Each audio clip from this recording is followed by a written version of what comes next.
So why did Community Day both suck and was both awesome? Why was it so different for everybody and how to fix it? And finally, why the Fortress Community Day could be a lot worse?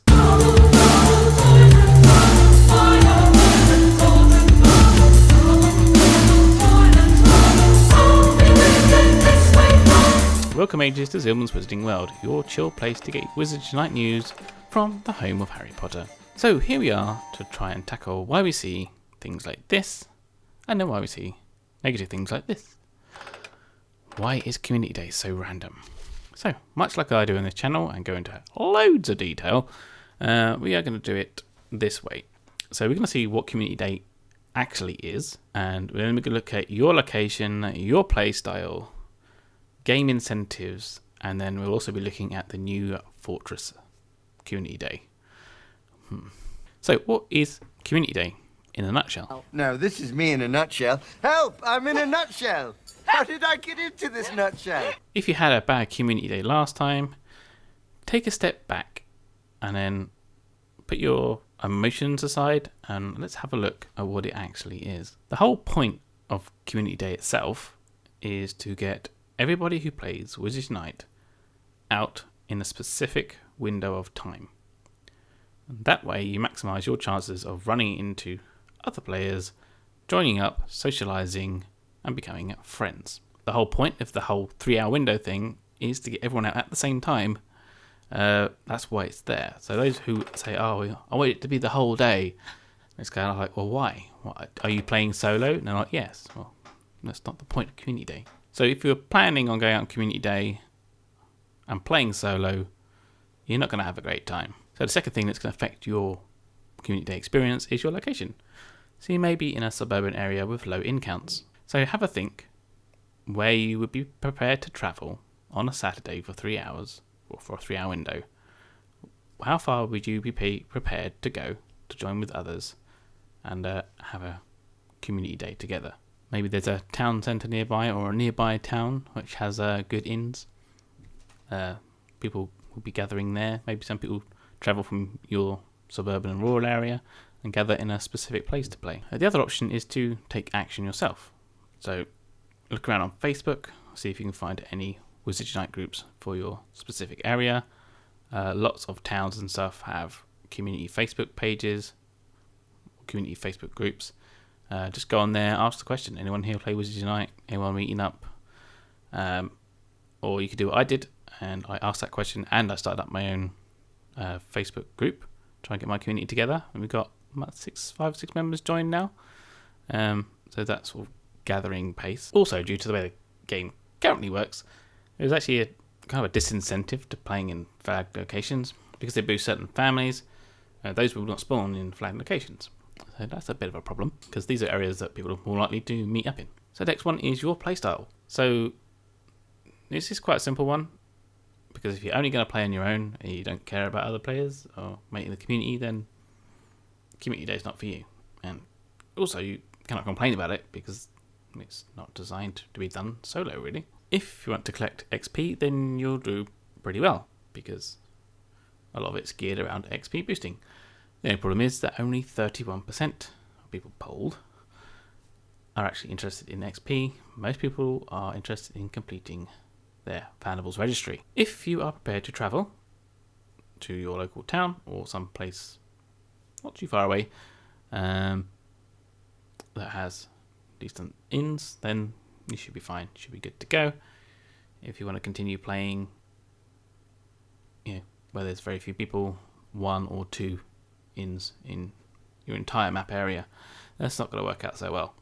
So game incentives. So this is where I want to kind of spill the tea a little bit here, but I don't want to complain too much, and there is a solution I came up with towards the end of the video, which is for my opinion, a good way of doing Community Day from a suburban perspective, So what are the incentives offered by Niantic and Warner Brothers to get us out in this 3-hour window of glory? So the first thing they offer is Fandables more frequently spawning around you. So last time the Fandavel of choice was the Hogwarts School. Now the issue is we saw many complaints that people were only getting the basic students, which people can get just by going around day to day playing as normal. Now the issue is that Wizards Unite works much like a dice roll. So imagine a 12-sided gaming dice. Rolling a 1 to 11 on this dice will give you bog standard, normal valuables. Rolling a 12 will get you something a little more rare. By increasing the spawning rate, which they do by almost double, you get an increase. You get more chances to roll that dice. The problem is you still need to roll a 12 in order to get the rare valuable. So, say you on a normal day you get 5 die rolls, and then on a special day you get 10. You still got 1 in 12 chance in every roll of getting a 12. So it's quite possible you could roll those additional times and still not get anything rare. That's why people are complaining. The only way to make it work out better is to actually say, okay, need 11 and 12 to get more rare handles, or 10, 11 and 12. So actually changing the odds as well as the dice rolls, but that has negative effects, which we'll address in a little bit of time. We'll also get the free store pack offered to us. So that is the Spell Energy from Diagon Alley, and this works as a whole. It's pretty good because it gives you instant energy boost and you can start playing immediately in your 3-hour window, rather than the previous idea in the test one, which was plus 2 energy from each in spin, which took you, obviously you spent the first half or third of Community Day spinning ins to get this energy, So it actually maximizes the window of time. So that first 30 minutes of Community Day was actually useful playing rather than just running around ins and spinning them. The next incentive was Barophio's Brain Elixir potions consumed during the time limit event will grant 3 times Wizarding XP, which is great for those 31% of people who are interested in XP. Not really for the 58% of people that are just interested in collecting their registry. And then Dark Detectors used during this time limited period will last twice as long as they normally do when placed on ins. So this is more so for the 58% of people who are collecting registry foundables, and that is the equivalent of tweaking the odds slightly. So rolling an 11 and 12 to get something more rare, because it does say the more Dark Detectors you have, like 3 Dark Detectors, the more rare valuables are likely to spawn. So that does tweak the dice roll slightly. What these actual increases are, I don't know, because I'm not sure I see much of an increase in rarity. But then there's a perfectly good reason, and that's because I don't want you to complete the registry too early. Again, the solution for this is coming. So, the real reason why we have reactions like this and reactions like this is because nothing to do with really Niantic. It's all to do with the people. So those who are in a nice city area or have gone to the effort of recruiting lots of friends into the game, it's those friends and that community that makes Community Day a success. Currently, not really anything to do with Niantic and Warner Bros.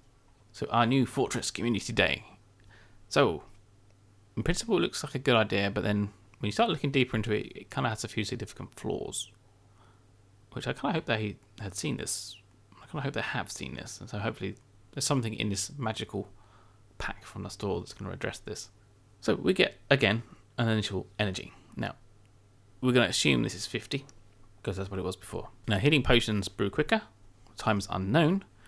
But in order for them to be useful within the 3-hour window, they kind of need to gonna be like 15 minutes. Otherwise, you're going to spend 3 hours brewing and get like 2 potions, which is not going to last you very long for a heal.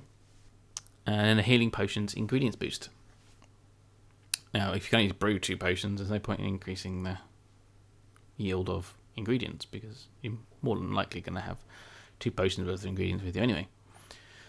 So hopefully that change is significant. Hopefully it's like 15 minutes, because if not, then it's not really going to work. And then the rental cauldron will be boosted to reduce times by 33%.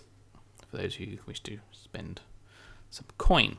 Of course, the 3-hour window, you're not going to spend too much coin, you don't need to rent it for too long. This is when we get into the math, and this is when it gets a little bit busted. As far as I can see where people are going to start complaining about it. So, mathematically, you're going to spend as much time in ins spinning them as you are going to be in fortress challenges. Now, I've done the math from a suburban point of view. For like major city centres, it's probably going to be something different. But I'll be interested to see kind of how it all pans out for you guys. But we're talking about blue and green area inns. These typically, as an average, like 5 out of 6 times I spin these things, it's going to be pumpkin juice. And the odd time will be like fish and chips, so it'll be like 6. So on average, you're looking at about 4 energy per in spin. So assuming you have the basic 75 energy cap, and you are full when you start play, you then collect the store, which gives you 50 energy. You will then get, when the time starts, 6 runs. Say 6 runs at the fortress, the 20 energy per run. And this is the energy recommended, so this is kind of what I'm going on. If you take your time, you do a fortress run every 10 minutes. Bearing in mind a fortress run only takes 5. This is quite a leisurely pace, right? So you're doing a run, you chat around for 5 minutes, and you do another one. So quite relaxed pacing. So if you do that, you'll get 60 minutes of playtime. And at which point you would have exhausted the 50 energy you were given and the 75 energy you started up with. So replenish back to 75, average of 4 energy per spin. You're going to need to do 18 in spins to get you back to where you start playing again. So if you have 1 in available next to your fortress, that's going to take 90 minutes to actually get your 40 minutes. You get a discrepancy, right? If you have 1 in nearby, it's going to take you 90 minutes to get back up to 75 energy for another set of runs.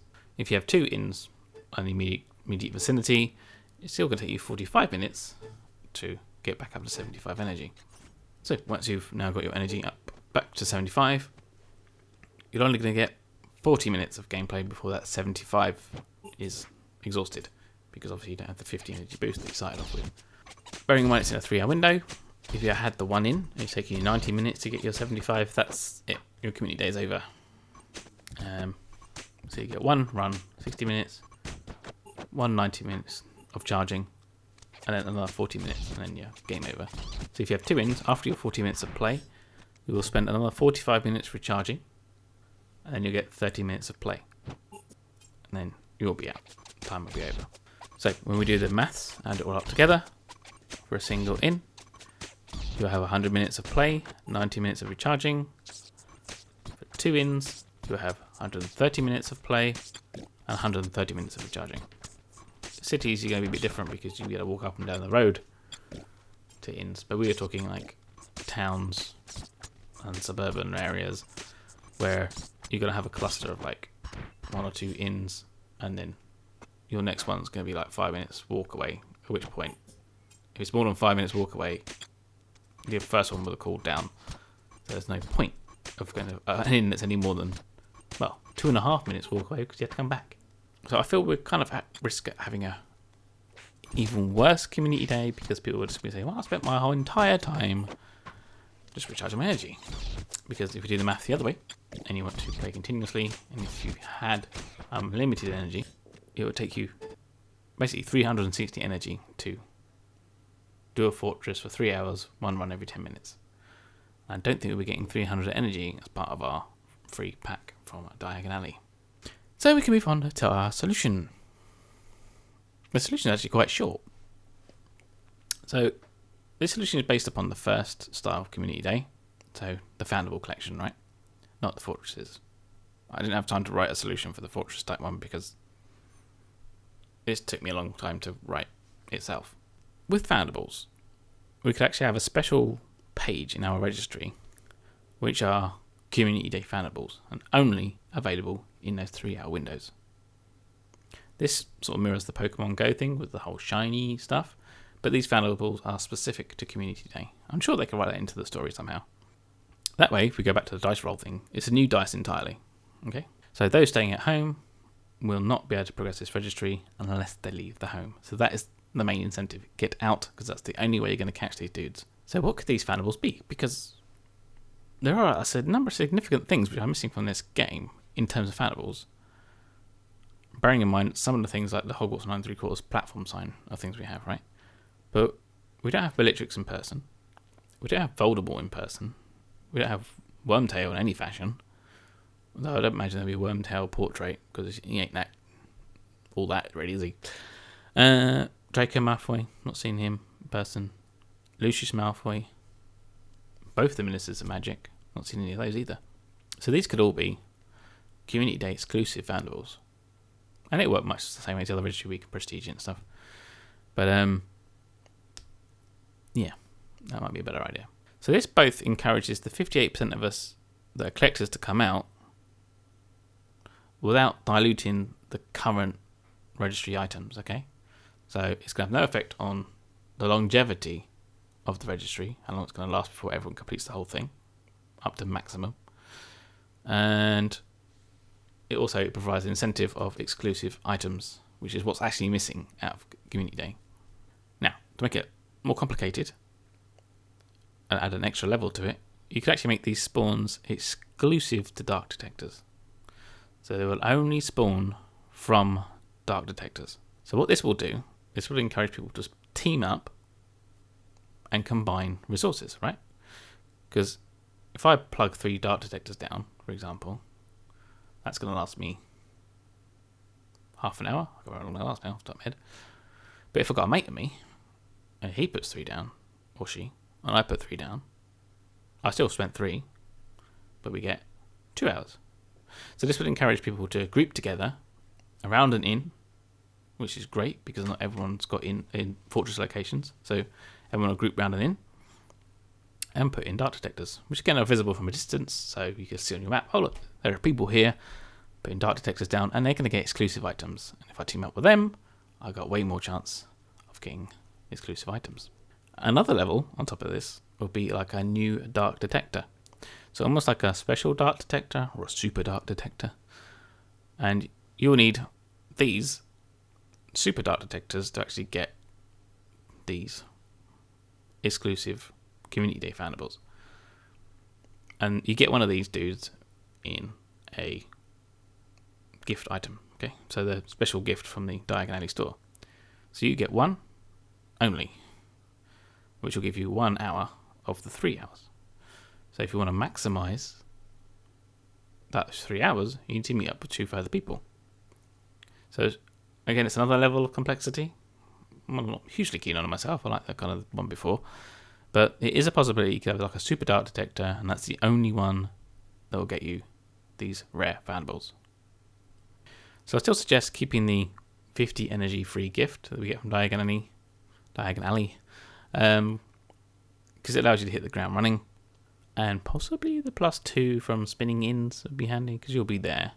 If you made them these Community Day only Fandables in the severe side of the threat clock, your chances, it'll be hard to catch, right? So you could possibly do the +2 energy on inns as well. Though of course you'll be standing right next to an inn, so you'll be able to generate 3 energy every 5 minutes anyway. So it's not that big a deal. So I think the idea of having Community Day only registry with exclusive Fandables, they only come from Dark Detectors, and that will, those 2 things will really get the community side up and running. And it also works in suburban areas and rural areas, because you're more likely to have an inn than you are a fortress, and it ain't going to cost you 20 energy to do 1 run, okay? And then on top of that, you could do like the XP that you get on this registry item could be significantly boosted for the XP chasers. So what are your thoughts on this, my idea of doing Community Day? I'm trying to make it a solution for suburban and rural players, as well as those which play in cities and towns and have all this energy. Because if you look at the results of this survey, rural players have to choose more often to do either Fandables or fortresses when they go out. There is not enough energy to go around all your inns, catch Fandables, and then do a fortress, because you've exhausted all the energy you've collected just on the Fandables on your way around. I know I certainly have to pick one or the other. I cannot do both. So how does this make you feel? Leave comments down below what you think of it, but also tell me like whether you're a city, urban or rural player, just so I can get like a perspective of the area you're playing in. Because if you're a city player and say one thing, it's going to be different to how a suburban player feels about it. So let me know about that below. Let me know about what you think of the current community day format and what failed for you and what worked for you. And obviously the new one isn't out yet, but when it does come out, let me know how that went for you, because I have a feeling it's going to be a bit painful. So any updates to this video will be in the pinned comment below, as usual, because sometimes I usually make some mistakes somewhere along the line. Probably mathematical in this case. Follow me on Twitter at @thezillman. Hit subscribe and the old belly thing to help support the channel. And brush up on your spells. Get your ones ready. Wizards unite.